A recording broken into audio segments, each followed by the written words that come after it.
Good afternoon, everyone, and welcome. My name's Tom Banchoff. I'm Vice President for Global Engagement here at Georgetown and Director of our Berkeley Center for Religion, Peace, and World Affairs. And on behalf of the center and our entire university community, I'm really delighted to welcome you to this year's Berkeley Center lecture with Dr. John McGreevy, Provost at the University of Notre Dame and one of the world's leading scholars on the history of Catholicism in the modern era. John, we're so glad you can join us this afternoon to share your reflections on a timely topic, how Catholics came to endorse democracy, what that means for the global church. A topic that draws on your deep historical expertise, of course, but that also, like all of your scholarship, is vitally relevant to our present moment. Vitally relevant in a divided world in which democracy faces extended crises here in the United States and internationally, a world in which autocracy is making inroads on a global scale. And with democracy under threat worldwide, of course, the relationship between Catholicism, the world's largest single religious community, the relationship between the church and democracy is as critically important as it has ever been. Now, as many of you know, the theme of religion and how it relates to politics and society in the United States and around the world is at the heart of the mission of the Berkeley Center. It also relates to other important work here at Georgetown. I think of our initiative on Catholic social thought and public life, which just celebrated its 10-year anniversary, of our new Center on Faith and Justice, and of our now long-established Center for Jewish Civilization, just to give you a few examples of important initiatives in this area. Now, the specific relationship between Catholicism and democracy, not just in theory, but in practice, has, of course, accompanied this whole university, has accompanied Georgetown throughout our history as the oldest Catholic and Jesuit university in the United States, located right here in the nation's capital. And the Notre Dame and Georgetown communities, friendly rivals that we are, I think you'll agree, don't contradict me, John, share this institutional concern with the relationship between the church and democracy in this country and around the world. And there's really no one better qualified than John to help us think through that relationship, its historical development, and what it means for us, what it teaches us at this contemporary moment. John T. McGreevy, more formal introduction, is the Charles and Jill Fisher Provost at the University of Notre Dame, a position he's held since July of last year. He previously served as Dean of Notre Dame's College of Arts and Letters and as chair of its History Department, where he holds the Francis A. McEnany Professorship. In addition to being an innovative and accomplished administrator and teacher, John is a brilliant scholar, the author of 4 important books that trace the historical development and the impact of the Catholic Church in different, wider, but also particular social, cultural, and political contexts. The most recent of which, and I left it on my chair, saw a couple copies circulating. The most recent of which, Catholicism, A Global History from the French Revolution to Pope Francis, came out just last year and is still receiving stellar reviews.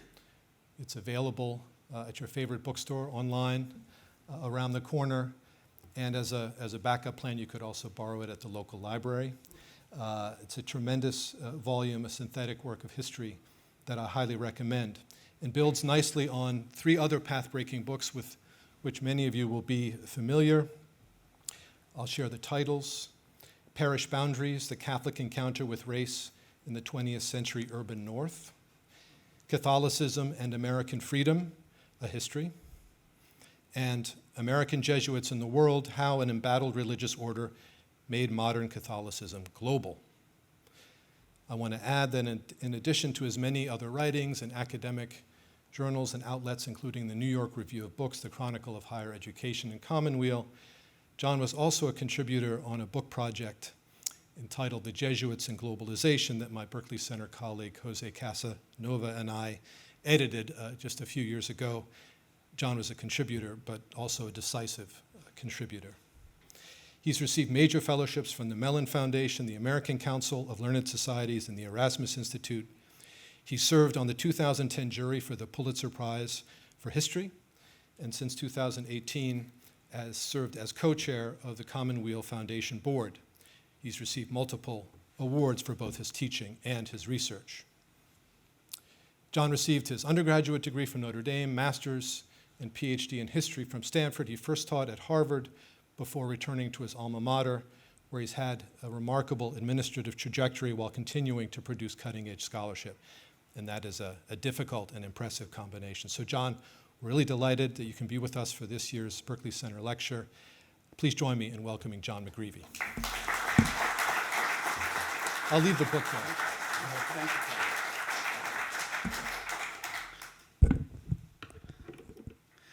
Thank you, Tom, for that overly generous and warm introduction.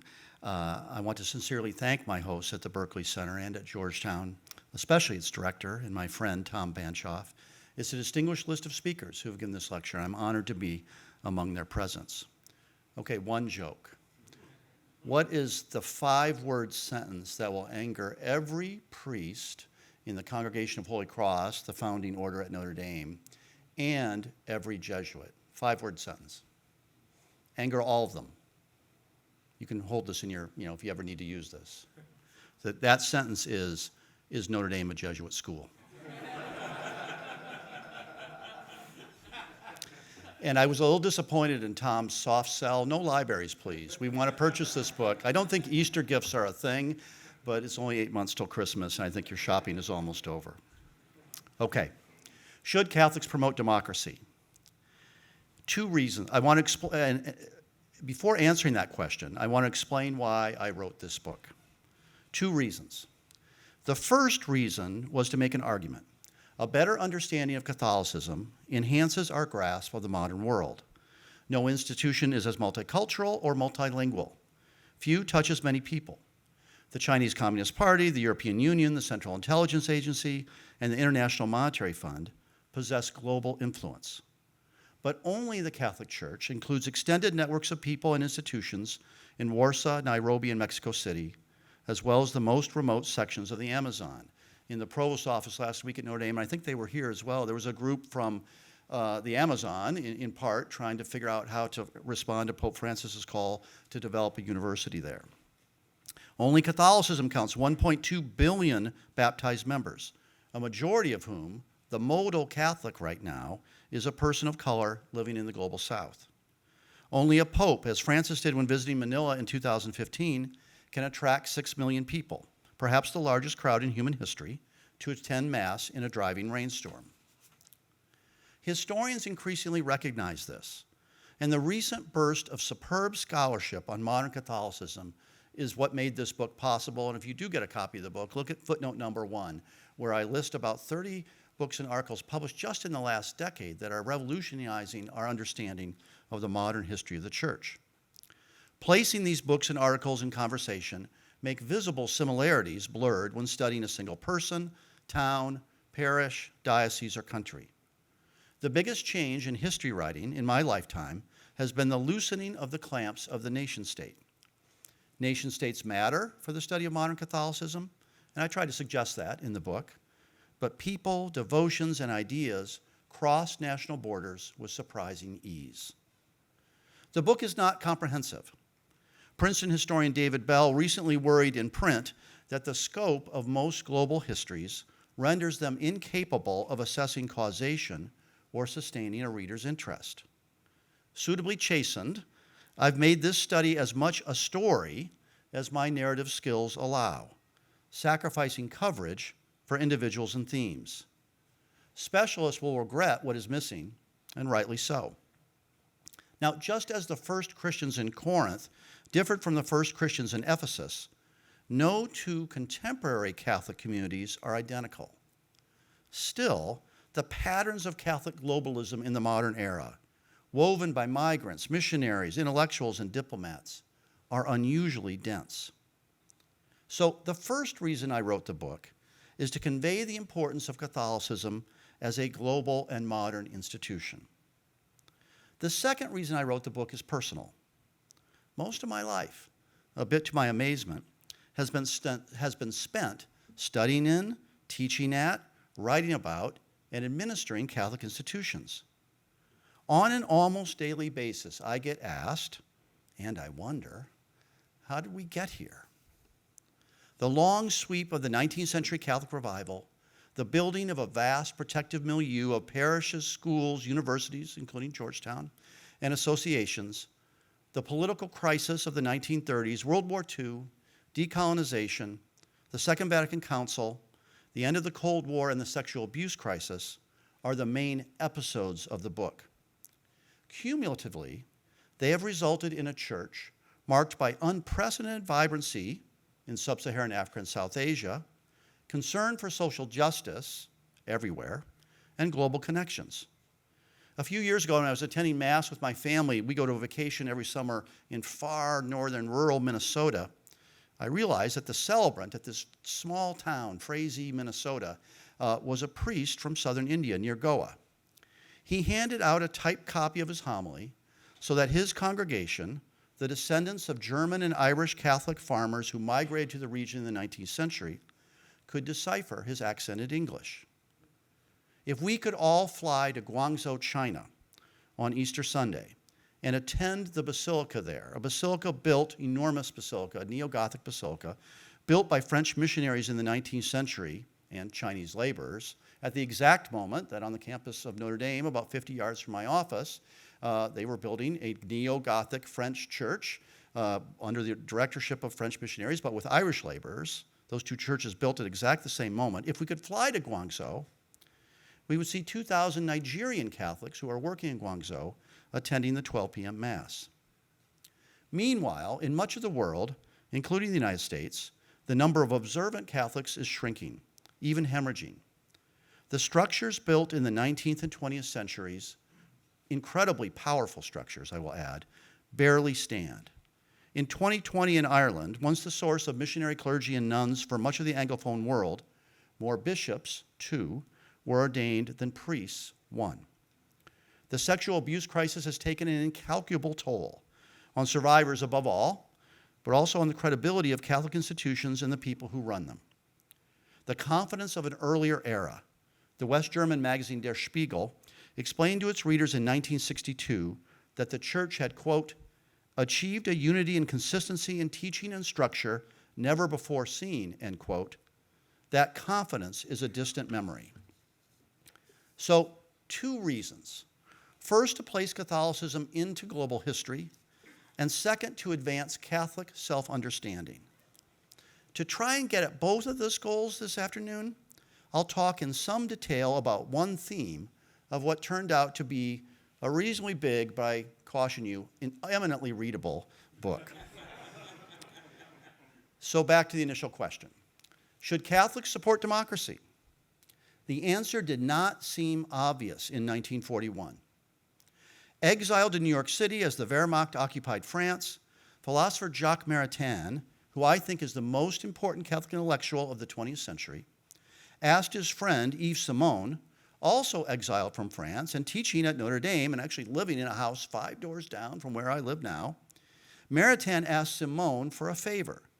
Could he run to the library and confirm that Thomas Aquinas in the 13th century understood, quote, that consent of the people is required for the legitimacy of the state, end quote. Simon supplied the citation, bitterly. Both Simon and Maritain knew that Catholics around the world during the 1930s had admired Austria's Engelbert Dollfuss, who had dissolved that country's parliament in an effort to build a Catholic state.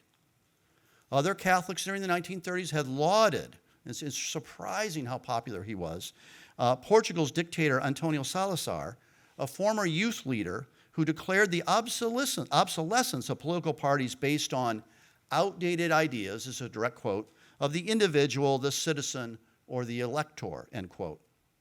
In France itself, as Maritain and Simon well knew, after the German occupation of the country in 1940, many Catholics, and maybe a majority of Catholic intellectuals, had rallied to the banner of the authoritarian Vichy government. To talk of Catholic democracy in 1941 seemed in this context to Simon, writing back to Maritain, only trash. The antagonism of Catholic democracy, Simon wrote, is the problem we are asked to overcome, end quote. Now, our own democratic crisis in the United States is prompting a scholarly outpouring, and that's good.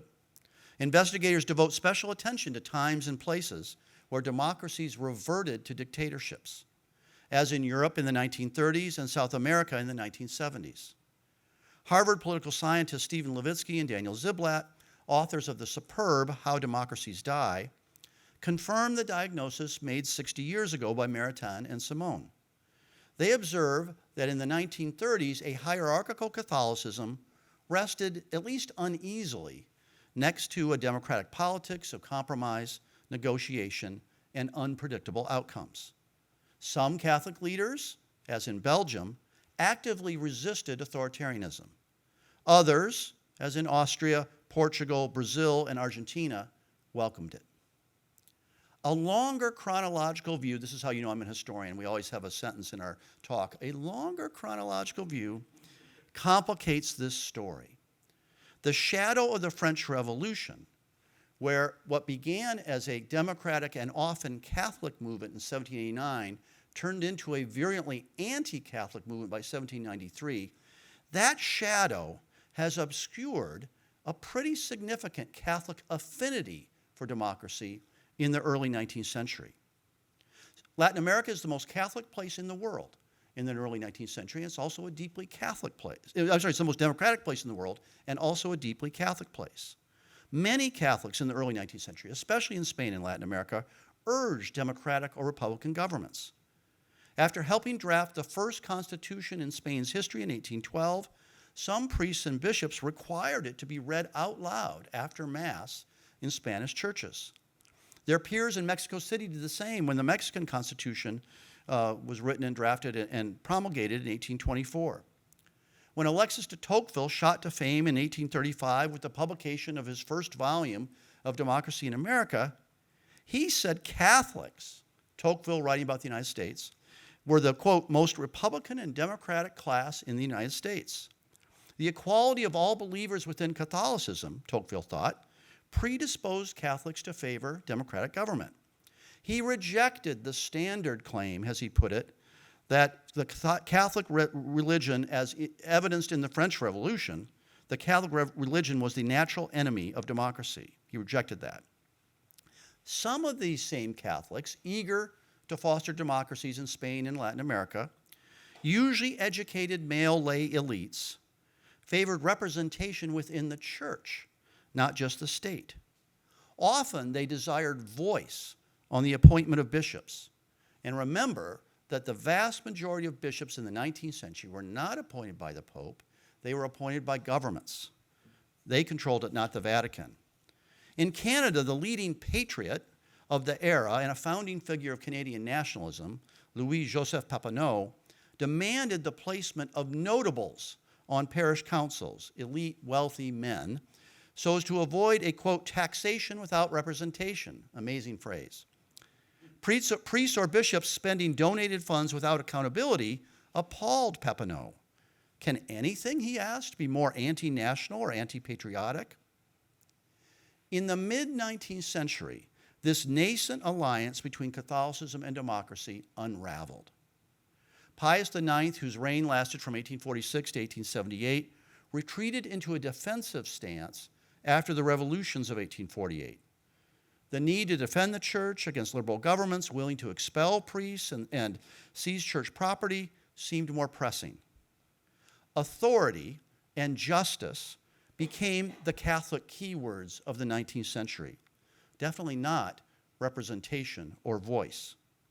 The job of lay people, putting it crudely, became to obey priests. The job of priests to obey bishops, and the job of everyone to obey a pope defined as potentially infallible at the First Vatican Council in 1870. Building the milieu of schools, churches, universities, again, including Georgetown, and associations in a hostile world, building that Catholic milieu seemed more important than democratic politics. Now, to be fair, Catholics in much of Europe and South America did form confessional political parties in the late 19th century. So famous was the German Center Party, the Catholic political party in Germany, and its leader, Ludwig Windthorst, that German Catholic migrants named towns Windthorst on the Saskatchewan prairie, and even now in the Texas Hill Country, after their hero. In Anglophone countries especially, Catholics, especially Irish Catholics, thrived in both local and national politics. One child of Irish Catholic migrants, Al Smith, ran for president as the first Catholic nominee of the Democratic Party in 1928. Another child of Irish Catholic migrants, James Scullin, was elected Prime Minister of Australia in 1929. But Catholic theory lagged Catholic practice. When challenged to defend Leo XIII's encyclical advocating for a unity of church and state, a bewildered Al Smith famously responded, "What the hell is an encyclical?" A more dominant pattern after World War I was for Catholic intellectuals and politicians to express doubts about democracy's future. Of the 28 European democracies in 1920, 13 had become authoritarian by 1938. Democracies weakened or collapsed in South America's largest countries, including Brazil and Argentina. In the book, I have a photo of the dedication of the Christ the Redeemer famous statue over the Rio de Janeiro harbor. And there's a mix of about 40 bishops and 40 politicians, all in a sense working together in an authoritarian government. Democracy was the dog that did not bark in Catholic social thought. Pius XI offered a condescending appraisal of, quote, modern democratic states, end quote, which were, quote, most exposed to the danger of being overthrown by one faction or another. Vatican officials officially withdrew their support for Italy's Catholic Democratic Party, the Partito Popolare, in the mid-1920s and decided to negotiate instead with Benito Mussolini. The leader of the Partito Popolare was a priest, Father Luigi Sterzo, and he fled to London and then ultimately to New York just ahead of Mussolini's security forces. In Munich, the cardinal there, Michael Faulhaber, was a vigorous opponent of the early Nazi movement. But Faulhaber viewed democratic politics with almost equal disdain. Dismayed by the absence of any recognition of God in the 1919 Weimar Constitution, Faulhaber advocated for monarchy over Republican or democratic institutions, in a famous debate with the young Konrad Adenauer, who was then the mayor of Cologne. In 1934, famously, the Vatican negotiated a treaty or concordat to protect Catholic institutions with the newly elected Chancellor of Germany, Adolf Hitler. This was the world that Jacques Maritain sought to change. He was an unlikely reformer. In the first years of his career, he saw little merit to democratic government. The more I think about it, he wrote to a friend in 1914, the more I am persuaded that we, by that he meant neo-Thomists and philosophers, must have a political doctrine, and that this doctrine can only be anti-revolutionary, anti-republican, anti-constitutional, and therefore monarchist, end quote. But in the late 1920s, Maritain shifted gears. He published a famous essay arguing that Thomas Aquinas had actually favored democracy. The Thomists debate this, but Maritain was taking that position as a form of government, and he challenged his one-time mentor, a very famous Dominican priest named Reginald Garrigou-Lagrange, who was the world's most prominent neo-Thomist scholar and a top papal advisor. Garrigou-Lagrange thought that only incompetence ran for office in democracies. And in 1940, Garrigou-Lagrange would support Vichy. Maritain went in a different direction. In his 1936 masterpiece, Integral Humanism, really one of the core documents of 20th century political thought, I think. I will admit, it's a masterpiece. It's not easy to read. It's translated from Maritain's already kind of meandering French into a rather challenging English. But nonetheless, in that book, he outlines his Catholic and democratic vision. The flourishing of the human person requires respect for her embeddedness in communities, such as the family, professions, and churches. Catholics should not translate theological categories into politics and should welcome pluralism. Democratic governments with universal suffrage, for women as well as for men, followed from this distinction between religious and political authority. Maritain promoted this vision of democratic personalism through ceaseless writing and traveling in the 1930s, from Germany to Canada to Poland to Argentina. also to the United States. In Italy, where many Catholic intellectuals supported Mussolini into the late 1930s, Maritain ideas thrilled a cadre of young activists who were disenchanted with Mussolini, including, most importantly, Father Giovanni Battista Montini, the future Pope Paul VI. Maritain also sailed to South America, and in Rio de Janeiro and Buenos Aires, his lectures attracted the country's leading intellectuals. He persuaded the director of Brazil's most influential Catholic think tank to identify himself as an open Catholic, democratic, reformist. Exile in the United States from 1940 to 1944 deepened Maritain's convictions. He defended democracy, this I think is kind of a remarkable quote, as a system of government superior to any alternative. It is necessary to show that St. Thomas was a Democrat in this sense, that the gospel works in history in a democratic direction. In 1942, Maritain coordinated the drafting of a manifesto in the face of the world's crisis, signed by 43 European Catholic scholars who had escaped Europe and were living in the United States in exile. The document insisted that democracy was the issue at stake in World War II. Pius XII himself, I'm interested now that the archives have been opened, what we're going to find about this, may have drawn on Maritain's writings. In his 1944 Christmas address, after several caveats, the Pope famously announced that the democratic form of government now appeared to many as a postulate of nature imposed by reason itself. One of Maritain's friends wrote him and said, "Don't you see the numerous coincidences between that papal address and your writing?" After the war, Maritain's ideas underwrote one of the key achievements of 20th century political history, Christian democratic parties. After almost a century of doubting the efficacy of democracy, at least in Europe and Latin America, Catholics became its guarantors. For all or part of the period between 1945 and 1980, Christian democratic parties held power in Italy, Germany, Switzerland, Belgium, the Netherlands, Austria, Brazil, Chile, Venezuela, Ecuador, El Salvador, Guatemala, and Costa Rica. Even parties not formally identified as Christian democratic, the MRP in France, the Democratic Party in Uganda, the Indisch Katholiek Party in Indonesia, or Fianna Fáil in Ireland, they're not formally Christian democratic, but they adopt similar language as they push for family allowances, support trade unions, and urge Catholics to support democratic governance. Now, not only Catholics belong to Christian democratic parties, and they were never controlled by the institutional church, but the lineage is direct. In 1960, the list of Catholic presidents and prime ministers who self-consciously said, "I am influenced by Maritain," is striking. It includes Konrad Adenauer in West Germany, Alcide de Gasperi in Italy, Robert Schuman, who was Prime Minister of France briefly and then is one of the founders of the European Union, Charles de Gaulle, who corresponded with Maritain from that 41 to 45 period and appointed Maritain as ambassador to the Vatican in 1945.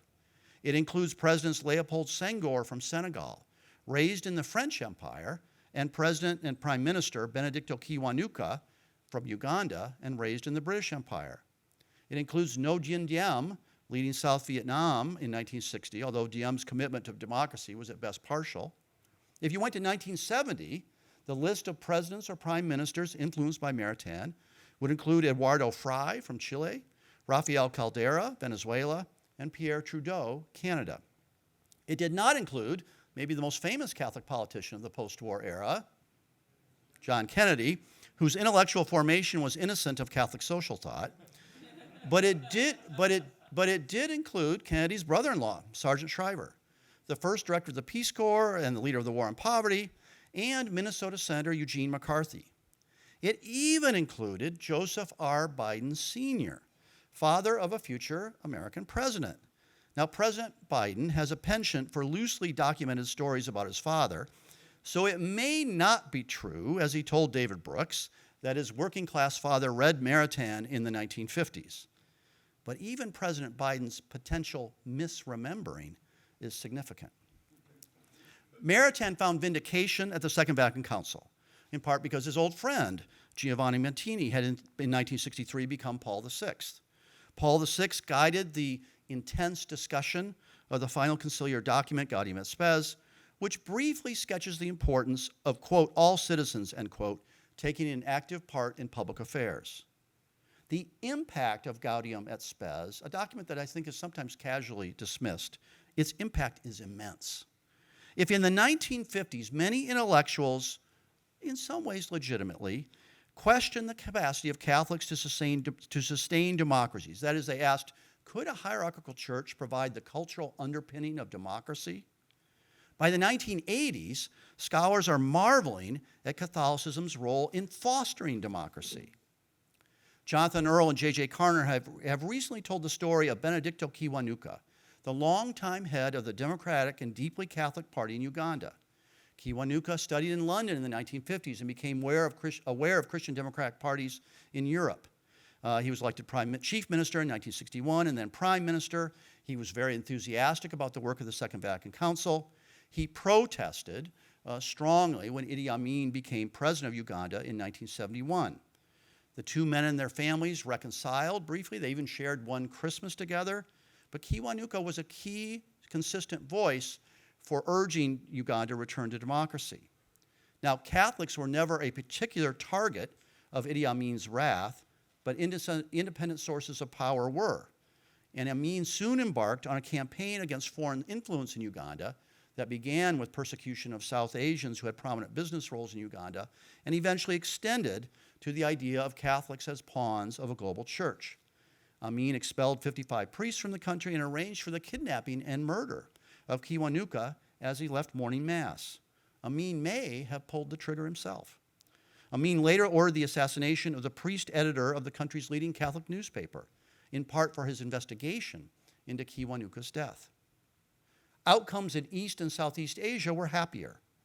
Seoul's Cardinal Stephen Kim, appointed by Paul VI in 1968, became the leader of the resistance movement in that country to the authoritarian government.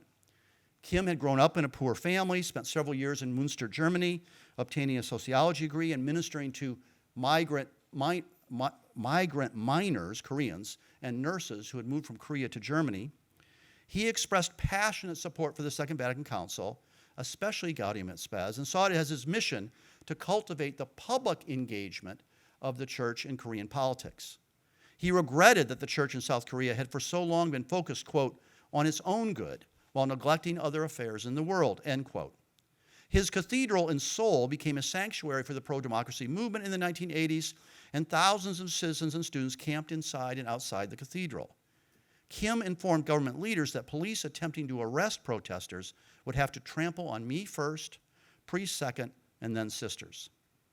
In the Philippines, the 1983 murder by security forces of Filipino Senator Benigno Aquino, the leader of the opposition to Ferdinand Marcos, prompted Catholic leaders, notably Cardinal Jaime Sin, to turn to electoral politics. Sin openly supported the presidential candidacy of Aquino's wife and widow, Corazon, and ultimately was the leader of the people power revolution within the Philippines that eventually overthrew the government, with pro-democracy Catholics such as Corazon Aquino at the center of that resistance. If we did nothing, she said, we would be party to our own destruction as a people. The most thrilling events occurred in Poland. 6 months after his election in 1978, John Paul II returned to his native country. The crowds packing every event. 25% of the Polish population attended a papal mass in person during a one-week visit. Signaled not only a disenchantment with the communist regime, but it also signaled a new role for Catholicism in articulating demands for democratic governance. This most fantastic pilgrimage in the history of contemporary Europe, in the words of the secular activist Adam Michnik, became a tutorial on nonviolent resistance to the communist state. Now, John Paul II did not cause the formation of independent trade union Solidarity a year later, but the awakened consciousness of Polish workers, in the words of a contemporary analyst, stemmed in part from that papal visit. Within a year, Solidarity had mobilized a stunning 10 million workers. And at shipyards in the port city of Gdansk, the epicenter of the movement, workers celebrated daily mass around an altar. On the gate, they pinned a large color photograph of John Paul II, and they sent out communiques invoking Gaudium et Spes and, quote, the right of workers to free association and unions which genuinely represent them. Now, the collapse of communism in Poland and Eastern Europe rested more on Mikhail Gorbachev's unwillingness to send tanks to Warsaw, Prague, and East Berlin than it did by efforts by Polish activist Sir John Paul II. Still, the Catholic role was vital. In September of 1989, Tadeusz Mazowiecki, friendly with John Paul since the 1950s, a close observer of the Second Vatican Council, and a founder of Solidarity, became the first non-communist prime minister of Poland since before World War II.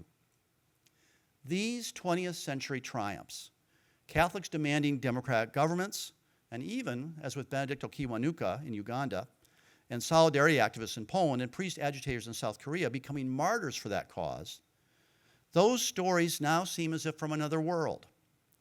Isolated, inspiring figures such as Hong Kong's Martin Lee, imprisoned recently by the Chinese Communist Party, cannot obscure a wider malaise. In Europe and South America, Christian democratic parties have gone into eclipse. In the heavily Catholic Philippines, a dictator, Rodrigo Duterte, recently ran roughshod over the Constitution.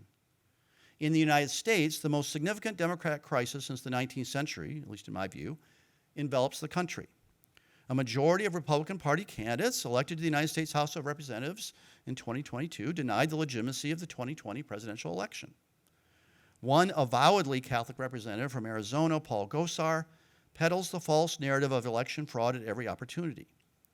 A recent Catholic convert and current Ohio Senator, J.D. Vance, called Donald Trump reprehensible in 2016.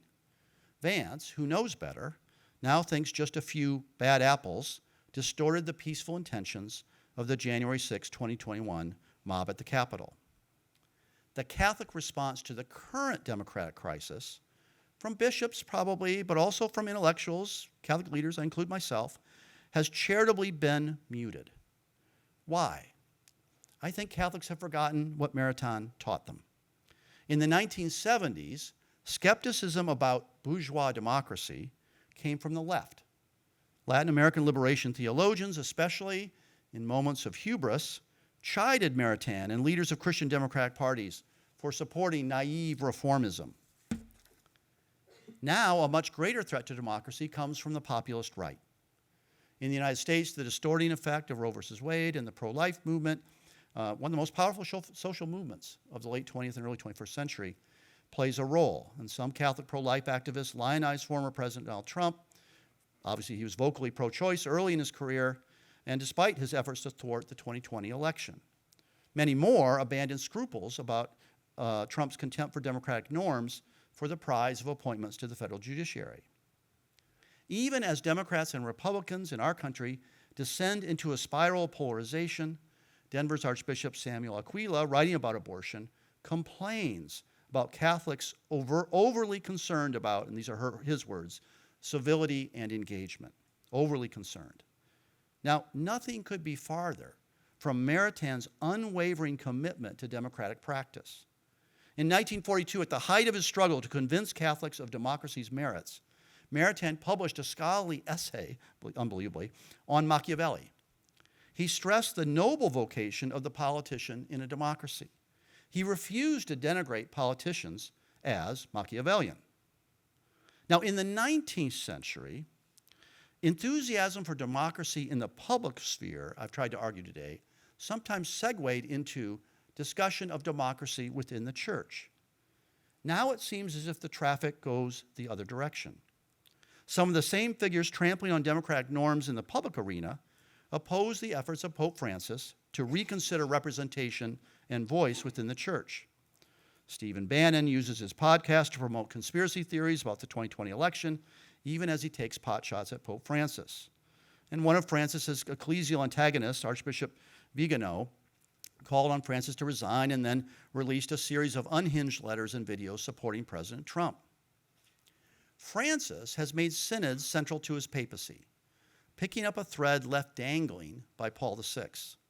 A synod, he stresses, is not a legislative assembly. Its participants are not elected, and they do not pass laws. But they now exist as a mechanism for allowing diverse voices to participate in the governance of the church. And just as a side note, in the book, I argue that the great missing discussion at Vatican II, extraordinary event that did so much in a 3-year period, the great missing discussion was about transparency and voice. That was a discussion that happens for corporations, universities, for a whole range of institutions in the North Atlantic in the late 60s and early 1970s, and Catholics missed that discussion. Now, in the early 19th century, Catholic reformers drafting some of the world's first constitutions, as I said, transferred ideas about representation and voice from the political to the religious sphere. That movement was derailed in the 20th century by a brilliant ultramontane devotional style, Sacred Heart, Rosary, Lourdes Grottos, that was genuinely populist. Tom gave me a tour of Dahlgren Chapel. That's an example of that piety. But that was not a movement concerned with representation or voice. 60 years later, since the Second Vatican Council, again, this discussion of representation, voice, and synod is taking center stage. As you know, controversially, national synods are underway in Germany and Australia, and the Germans in particular build on a tradition of clergy, nuns, lay leaders, and bishops gathering for discussion. In the United States, in the last 18 months, about 1 million Catholics participated in the synodal process. You could say that that's a tiny percentage of the country's Catholics, and you would be right. But it's 1 million more people who entered a room and talked about their hopes for the church than ever before. A massive synod is planned in Rome in 2023 and again in 2024 with participation from Catholics from around the world. Francis thinks that contemporary Catholics can develop new mechanisms for discussing the problems and opportunities that confront them. He has been vocal in his support for democracy around the world. So maybe this time, the synodal experience in the church would have political spin-offs. In 1941, in one of these letters between Maritain and Yves Simon, Maritain said, "I'm thinking about writing an updated version of the Federalist Papers, applicable to the entire world." I don't think he ever even began the project. But we could use such a document now as Catholics strategize on how to repair fractures within church and nation. So where does this story about democracy and Catholicism fit within the larger picture of global history and global Catholicism? Francis says, we do not live in an era of change, but a change of era. Not an era of change, but a change of era. I think this is true within the church. I haven't spoken today about other core themes of the book, including the rapid shift of gravity within Catholicism from the global north to the global south. 1/6 of the world's Catholics now live in Africa, sub-Saharan Africa. Nigeria has as many Catholics in a given church on Sunday, or in a church on Sunday, as all of France and Spain combined. If you add all the Catholics in church in France and Spain combined on a given Sunday, they would not equal the number of Catholics in Nigeria. I haven't talked about the sexual abuse crisis, which I treat in the book as an organic development of the church structures, again, brilliantly creative moment, but limited, that were built in the 19th century, and the abuse crisis is just as global, tragically, as Lourdes Grottos or neo-Gothic churches. My final point, something fundamental is shifting in our political, religious, and even ecological habitats. Catholicism as an institution will be reinvented in the 21st century, much as it was in the 19th. We just don't know how. And if this book, again, Christmas is coming, if this book provides a savvy baseline as the process of transformation unfolds, it will have served its purpose. Thank you.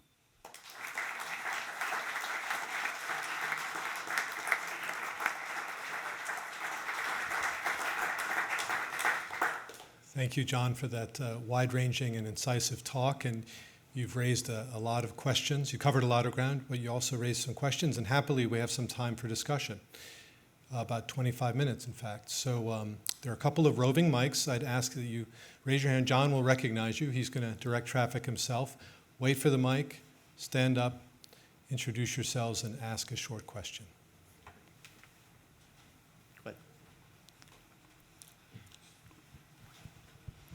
Thank you, and thank you for your talk. My name is Andrew. I'm a graduate student here in the McCourt School of Public Policy, and I'm a domer as well, class of 2020. Good. I'm glad you got that out there, and you're even wearing the shirt, so that's impressive. Yes, I'm here to ask about the football ticket lottery for the fall. Yeah. My question to you is, if we live in an era now where Catholics should not only participate, but promote and flourish in democracy, then what should the milieu be doing? What should Catholic universities, especially elite ones, be doing to inculcate virtues? What virtues should those be? What skills and talents? And then after you've told me that larger strategic vision for Catholic education in the democratic era, drill down to the tactical for me. I mean, really, like what classes? You're the provost, right? You get to decide what classes, who to hire, syllabuses, right? All the way down to vetting these things.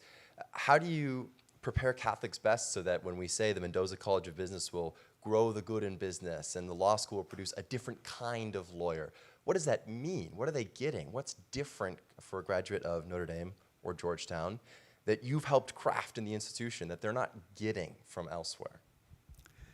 So the question I'm supposed to answer in just 20 minutes is a broad theory of Catholic education down to the level of individual syllabi. You have an exalted view of the provost's power, Andrew.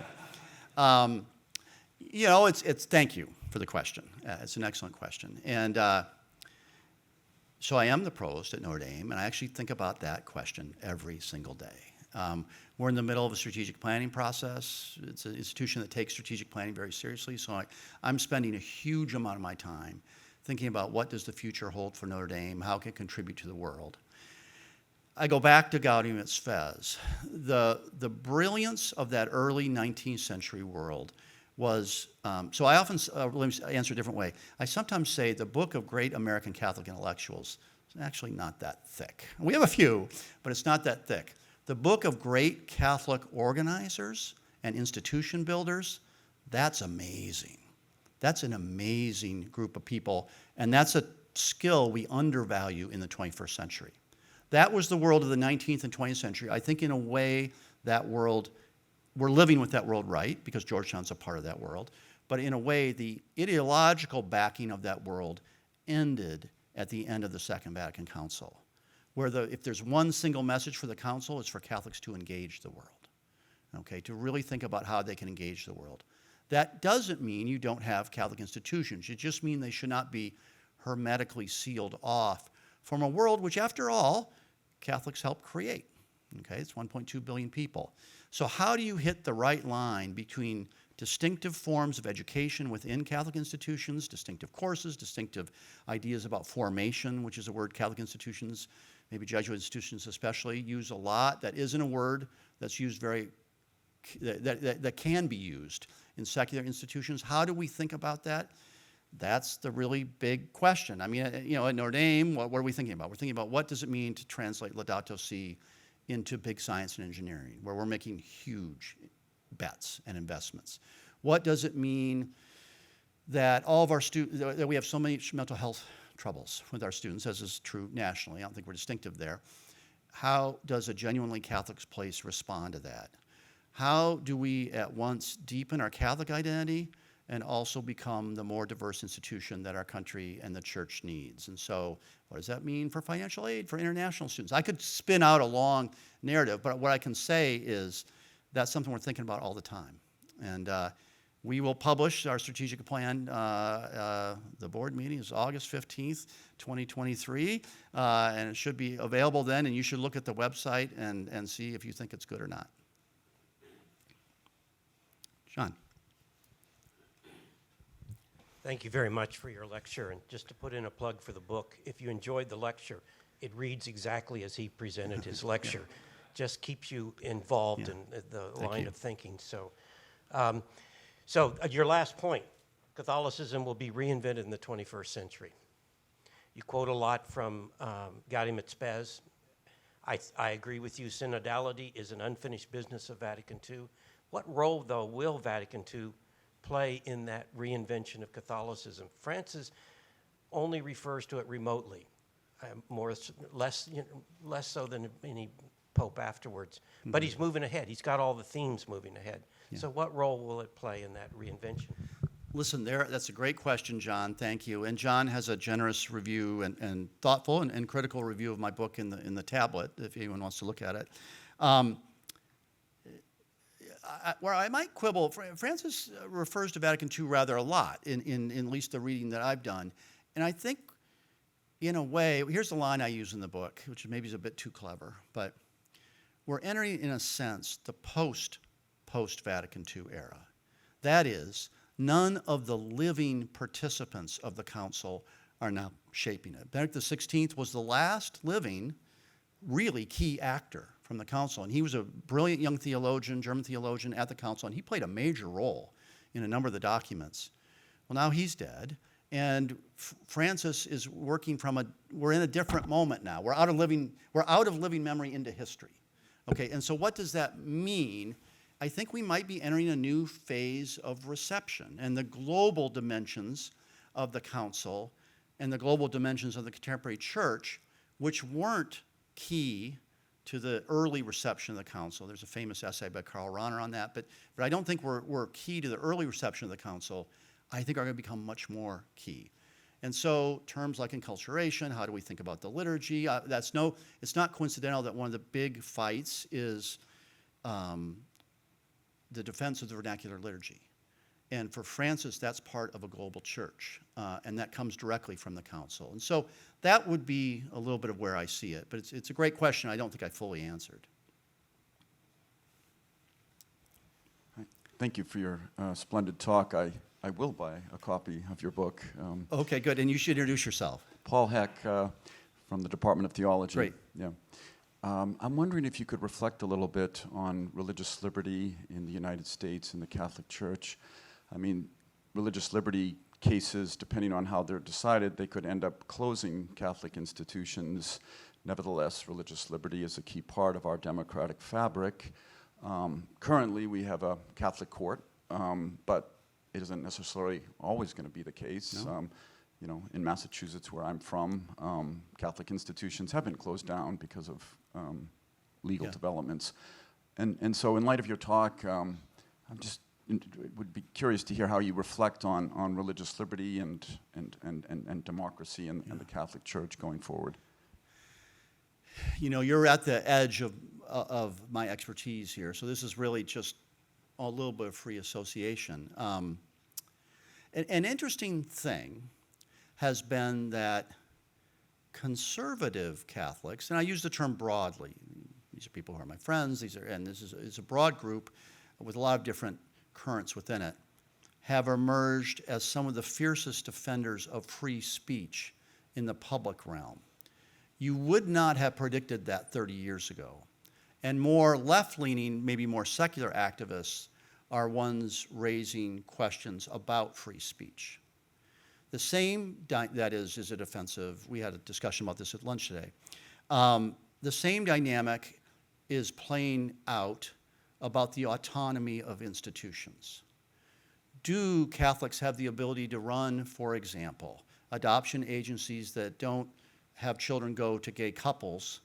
Is that part of their autonomy as an institution, or does the state need to insert itself and say, listen, that's a violation of the civil and human rights and human dignity of gay couples not to allow adoption by gay couples? So we're in an interesting moment where you're exactly right, a lot of religious freedom questions and religious liberty questions might threaten Catholic institutions. At the same time, there's an internal Catholic debate. The famous case, I think it's the Hobby Lobby case or whatever it was, of a couple years ago, played on would Catholics not distribute birth control, or would Catholic owners of businesses not distribute birth control to their employees? And of course, one of the ironies is that 90+% of Catholics use birth control. And so there's a kind of odd play there in religious liberty, and I myself don't fully understand it. But where I agree with you entirely is the premise of the question, which is religious liberty disputes in a society that is growing more secular, and that has, particularly on issues of sexual morality, really undergone a revolution. And we kind of, it's the air that we breathe, but if you go back to 1960, the pace of change around questions of sexual morality is unbelievable historically. We're going to see tension and conflict around those issues. David. Thank you very much thank you very much for your wonderful talk. I agree with you about the importance of Maritain. Yeah. And reading your book, Maritain comes up repeatedly, and it's very powerful. Yeah. I have a question about the relevance of what happened to Maritain for us today.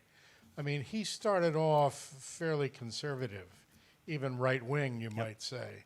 And he went through a significant transition relatively early in his career and became a major force in the generation of democracy, Christian democracy around the world and so forth. And it was partly, if not entirely, due to his response to authoritarian governments, Nazism and fascism of various sorts. And I would add Franco in Spain. And Franco in Spain, yes. And so that kind of response to the environment in which he was living brought forth from within him a different vision. Do you think that the contemporary challenges to democracy today should be calling forth new ideas today, or can we simply go back and reread Maritain and say, let's do that again? I'm wondering whether you think there's need for innovation, like Maritain's innovations that he made back in the 30s or 20s even, and where do you think we should be going in that regard? I'm just wondering how you read the historical situation in that regard. Such a smart question. I definitely think we can't just go back to the Maritain of the 1930s. We need a new, different Maritain. But what has struck me is, and listen, I'm working from a premise here that the country is actually in or teetering on a democratic crisis. The polarization in Congress, the polarization in the country, the inability to address a lot of the major issues confronting the country, the very fact that parents, at least allegedly, are now more worried if their children marries a Democrat and they're Republican or vice versa than they are if they marry someone of another race or someone of another religion, right? The exact opposite of 1960. That polarization can really lead to a crisis. And what has struck me is Catholics haven't said much about that. And so I think we do need a new articulation of the importance of democracy for Catholicism and vice versa. Why haven't Catholics, at least in this country, just to take that as an example, said much? I think in part it's a legacy of the long struggle over abortion, which, is, we need historians of this topic, okay, to better understand it, but has led to a kind of, in some ways, antipathy toward democracy, a move toward a suspicion of democratic institutions and compromise and negotiation and uncertain outcomes, which is what you get in a democracy. And somehow I think that debate within Catholic circles has been polarizing enough just internally that it's inhibited that conversation. I'd love to get to that, where we really had, for the 2020s, or the 2030s, a thoughtful Catholic case for democracy, including a respect for anti-majoritarian institutions like the court, but we don't have it, and I don't see people doing that. And so I think that's your next book project, David Hollenbach. EJ, then Kim. First of all, thank you for being here. Thank you for talking to my students. Thank you for writing this great book. It's a great holiday gift. But thank you also for writing Catholicism and American Freedom, which came out just around the time I started teaching here. And I've assigned it almost every year to my students. And I commend that book to everybody here. And I'm asking you, in a way, a Catholicism and American Freedom question. And you started answering this. When you go back to Vatican II, the American church, for a variety of reasons, was actually allied with the movement to have the church embrace democracy. That Maritain was the brains, but so was John Courtney Murray, and so were American bishops who knew the value of pluralism to a church that had lived in the minority. Jump forward to now, and the American church includes some of the sharpest critics of Pope Francis, and a lot of bishops who might not be as sympathetic to that project. I think you touched on it to some degree when you talked about abortion, but what has happened within American Catholicism, which in some ways now simply replicates the divisions we're seeing in politics outside the church, but can you sort of, I'm asking you in 2 minutes to take us from 1963 to now and what happened. But again, thanks Yeah. for all your well, work. Thank you for those generous comments, E.J. You can almost pose it as a question. And so you ask this question: why is the Episcopal opposition to Pope Francis deeper in the United States than probably any other country? Okay, that is a really interesting question. You would never have predicted in 1965 that opposition to a pope would be deeper among the American bishops than any other group of bishops in the world. I'm just putting that out as a question. Well, why is that? I hate to say this, but doesn't it in part come back to abortion again? In that, abortion in the United States, and the United States is the only country where this has happened, in my limited reading, abortion became, by 1980, cleanly and neatly partisan. That is, and it's only become worse, and it's getting worse in the post-Dobbs environment. That is, you cannot right now even run for anything as a pro-life Democrat and get support from the funders, get support from the party. And it's pretty tough to run as a pro-choice Republican. So you've got two major political parties. Abortion is cleanly down the middle. The Catholic position on abortion is pro-life, of course. And that, I think, was an animating drive for so many of the bishops appointed by John Paul II. And it has made a sense of Francis is their perception that Francis is weak on abortion or doesn't place the priority on it that he should. I think that's animated some of that energy.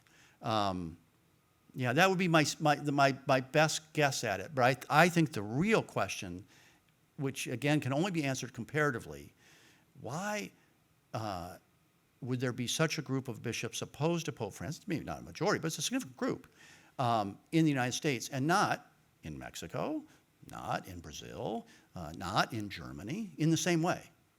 And then we ask ourselves what's distinctive about the American political and religious experience. One distinctive thing is abortion and how it became neatly divided into political parties. And by the way, both parties increasingly intolerant of diverse views. Kim. I'd like to talk about the issue of polarization and the crisis of democracy that you've talked about. And not only are American Catholic intellectuals not effectively pushing back against attacks on democracy, but they're often providing a permission structure for it, right? Mm-hmm. They're often talking about the regime, and there's this sort of a hyperbolic language, and obviously this focus on integralism, particularly among young people. My question for you is partially why, so partially the abortion story, but really a little bit more. When these intellectuals do that, they may be affiliated with institutions of higher education, but they're often making these claims in social media, on blogs, in popular media, et cetera. And do you think the lack of a connection or sort of an identification with an institution through this work is part of it, sort of the deinstitutionalization of the theological and political voice? Yeah, gosh, that's such a profound, absolutely profound question. And I might spin it back as, so why is it that even in the contemporary American Catholic landscape, there are groups of very smart people arguing, lack of a better term, an integralist position, a position of we might have to withdraw from this society, it's so corrupt, form our own institutions, kind of batten down the hatches, and that position is often can be linked to some anti-democratic impulses. Hungary is a country that we need to admire, or something like that. It's very interesting. Part of it is just it's a genuine uneasiness with the broad secularization that is, I think, partially sweeping through American society. And we could talk about the dimensions of it, but I think it's real. And that is unnerving in a certain sense. Part of it is the growing reach of the American state. And so that is certainly part of it. It's harder to run institutions in an autonomous way in 2023 than it was in 1960. There are good things about that. I think it's very good that Bob Jones University could not, only admit white students or something like that. But there are also challenging things about recognizing a kind of pluralism with institutions, which many people, I think, on the liberal left don't recognize. Okay, That's what comes to mind first for me. But I agree, it's a little bit of a puzzle, somewhat analogous to why is there such a strong core of American bishops opposed to Francis. I will say, we're not the only country where that integralist impulse has emerged. That's in other countries too. So, yes.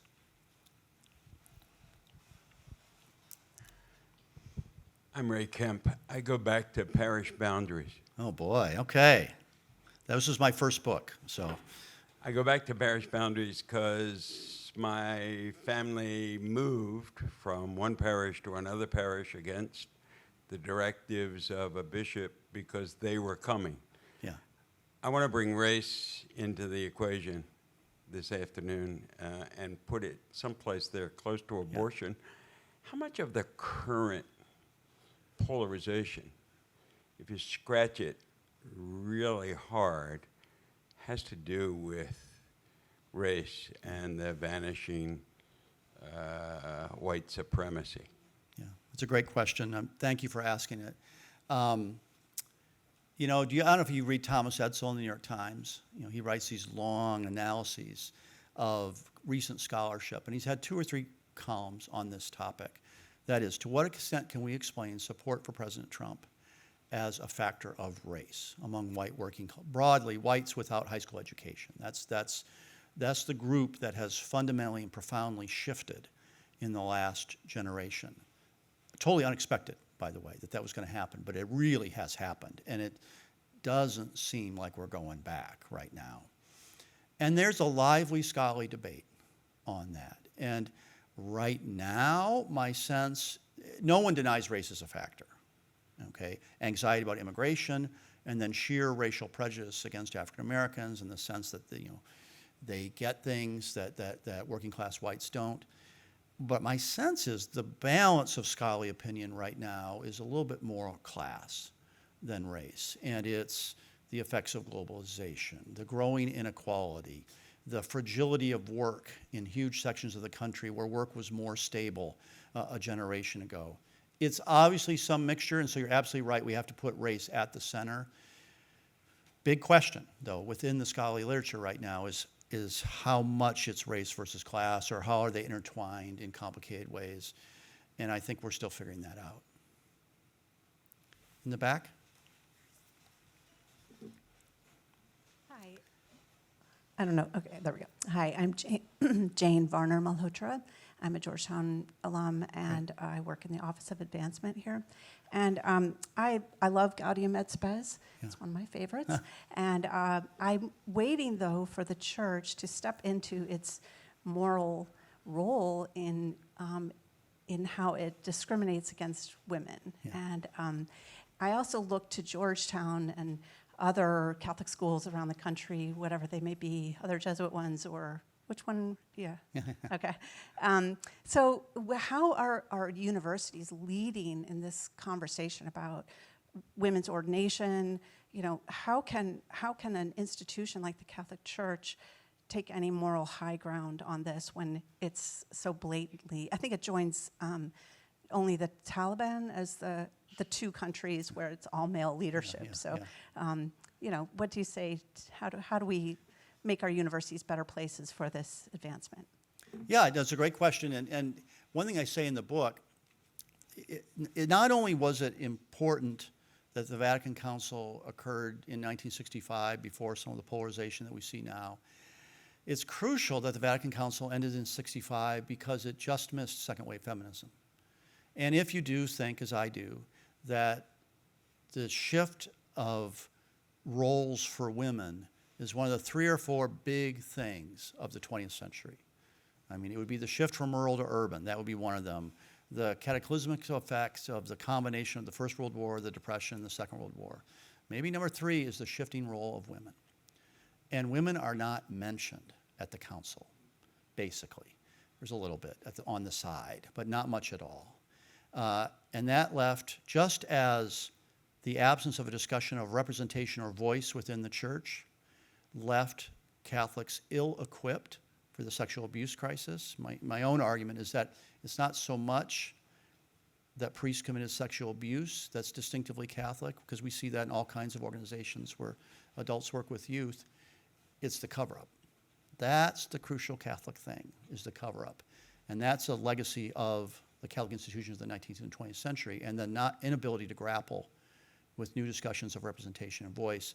Similarly, it's obviously, to me anyway, obvious, crucial for the church to flourish in the 21st century to have more roles for women.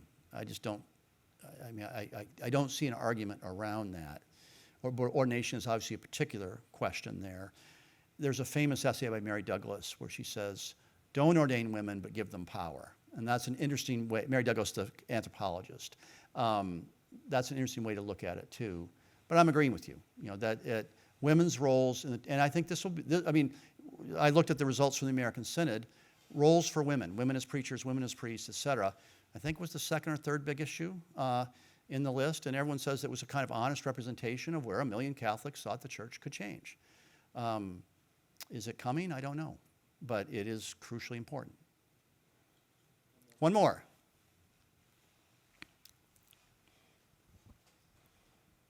I'm Father Tom Clifford. I'm Bernadine Wiggett's successor twice. Okay, good. But my question would be, in your study of American history, is there somebody that you found that was able to help us answer how to be willing to express freedom of thought ourselves and not cause other people to be afraid that we're somehow stacking the world against them so that they can't express what they're thinking? So I want to think about that. It's funny, I said this before, we talked about this at lunch today. The whole question of freedom of speech in the contemporary environment has emerged with a power that I didn't see coming. And as I said, an interesting dimension of it, if you read the Wall Street Journal, 9 days in a row, has had an op-ed or a long article about this incident in Stanford where a conservative judge was shouted down by a group of Stanford law students. I would call that a gift-wrapped gift from the left to the right?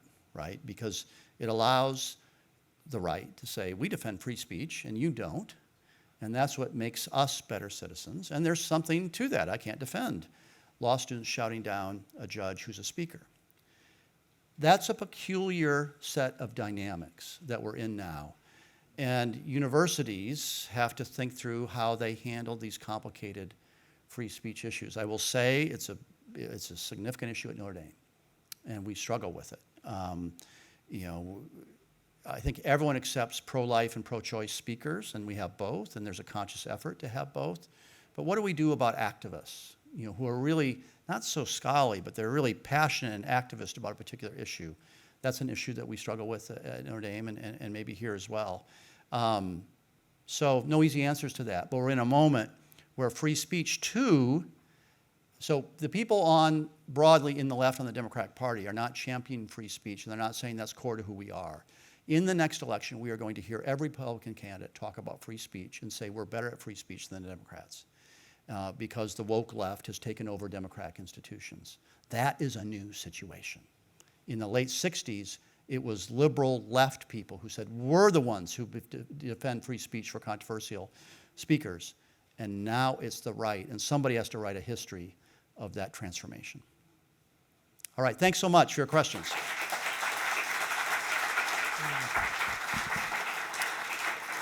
Thanks again, John. Great questions, great conversation. Unfortunately, we have the opportunity to continue the discussion informally over a reception next door to which you're all invited. John, I just want to say once again how delighted we are that you took time out of your very busy schedule to spend the afternoon with us discussing these important issues. We wish you well and look forward to staying in touch. Also want to share some thanks that are in order to the Berkeley Center team, Imogene Johnson, and others who made this event possible. I want to thank you all for joining us this afternoon on this beautiful day and ask you, in conclusion, to join me in thanking John again for a terrific presentation.